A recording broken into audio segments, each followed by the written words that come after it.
అభివృద్ధి కార్యక్రమాలు ప్రారంభోత్సవం చేసుకుంటున్నాం. శ్రీ సత్య జిల్లాలో చేనేత మగ్గలకు ఉచిత విద్యుత్ పథకం అట్టహాసంగా ప్రారంభించారు మాజీ ఎమ్మెల్యే పరిటాల శ్రీరామ్.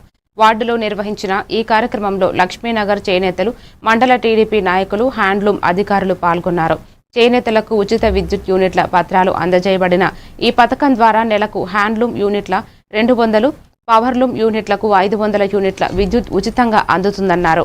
రాష్ట్రంలో సుమారు 93,500 చేనేత కుటుంబాలు 15,500 పవర్లూమ్ యూనిట్ల లబ్ధిదారులుగా లబ్ధి పొందాయి. ప్రభుత్వం ఈ పథకానికి 150 కోట్ల రూపాయల బడ్జెట్ కేటాయించింది. ఈ పథకం చేనేత జీవనోపాధి బలోపేతం, గ్రామీణ ఉపాధి మరియు వస్త్రంగ అభివృద్ధికి మద్దతు ఇస్తుందన్నారు. మొత్తం అందరికి పవర్ సబ్సిడీ ఏదైతే చాలా రోజుల నుంచి ఎదురు చూస్తున్నారు దాన్ని రోజు అమల్లోకి తీసుకురావడం జరుగుతుంది. ఇందులో భాగంగా రాష్ట్ర వ్యాప్తంగా దగ్గర 1,00,000 మందికి పైగా చేనేతల్ని ఇప్పుడు దాకా ఐడెంటిఫై చేయడం జరిగింది. ఎవరైతే సొంత మగ్గాలు కానీ లేకుంటే హ్యాండ్లూమ్స్, పవర్లూమ్స్ మీద ఆధారపడి జీవనాన్ని ముందుకు సాగిస్తున్నారు.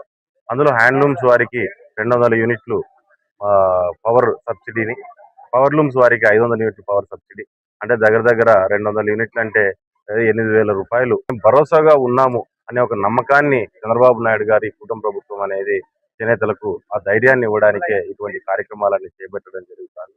ఖచ్చితంగా దీన్ని పూర్తి స్థాయిలో రాష్ట్ర వ్యాప్తంగా ఉన్న చేనేతలందరూ, సోదరులందరూ కూడా దీన్ని ఉపయోగపెట్టుకోవాలి. కొత్తగా ఎవరైతే చేనేత వృత్తిలోకి రావాలనుకుంటున్నారో వారందరికి కూడా ఈరోజు గవర్నమెంట్ నుంచి మనకు ఏవైతే సబ్సిడీలు ఉన్నాయో అన్నింటినీ కూడా పూర్తి స్థాయిలో అందిపుచ్చుకొని ఈరోజు చేనేత